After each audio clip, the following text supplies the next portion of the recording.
I'm Harry Weldy. I'm from Topeka, Kansas. In 1958, when I was 7 years old, my second grade teacher, Mrs. Kinzer, sent my class out to the playground for a long, unexpected recess.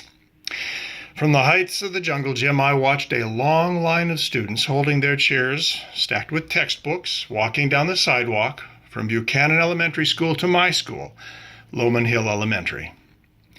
The file began with first graders, followed by second, third, fourth, fifth, and sixth graders, and each group, in turn, was ushered into Lowman Hill.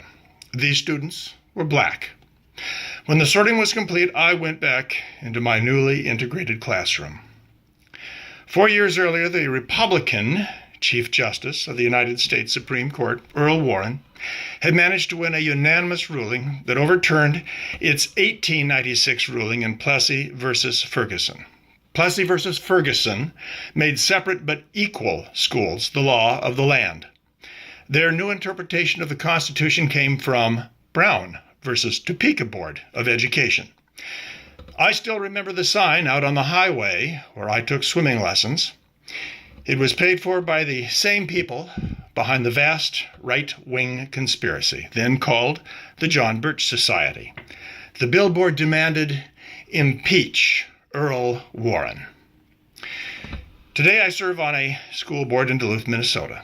After a $500 million building program shoved down our throats without a vote of the people, just after our legislature put a heavier burden of property taxation on poor households, the people of Duluth who wanted more equity managed to get one hell of a lot of it.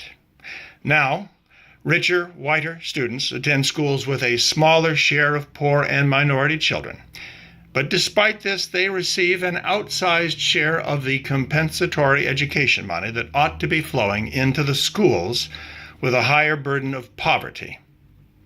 Duluth, like schools across the nation, has achieved new levels of racial segregation and, like so many of those other schools, has seen a growing educational achievement gap between the races.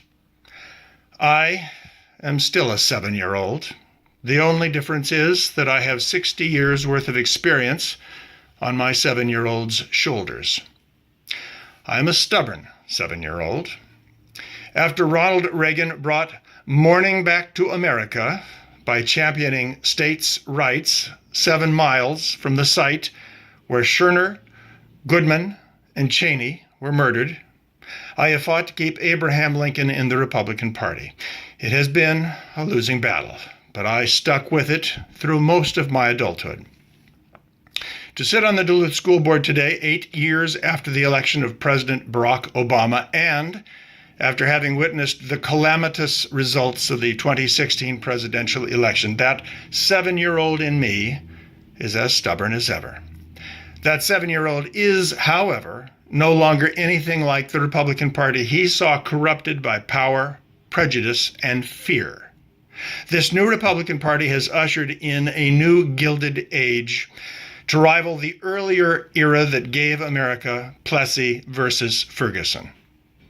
Ironically, the 2016 election rewarded the Republican Party with the votes of the very people they have turned their backs on. Today, a new Ferguson is on people's tongues. It's the Missouri town that my son and brother live next to. That Ferguson is something we in Duluth have a special obligation to root out, having been the site ourselves of the murders of Clayton, Jackson, and McGee, the most infamous northern lynching in American history. For 30 years after that madness, black Americans gave Duluth a wide berth. Now they're coming back. I am determined not to let any minorities suffer as they did before Brown versus Topeka Board of Education. It's going to be a long, hard project, but it's one I fought since I first ran for the school board in 1989, almost 30 years ago. I am 7 years old, and I'm not done fighting. I would be honored to have the endorsement of the Duluth Democratic Farmer Labor Party for my 4th term as a member of the Duluth School Board.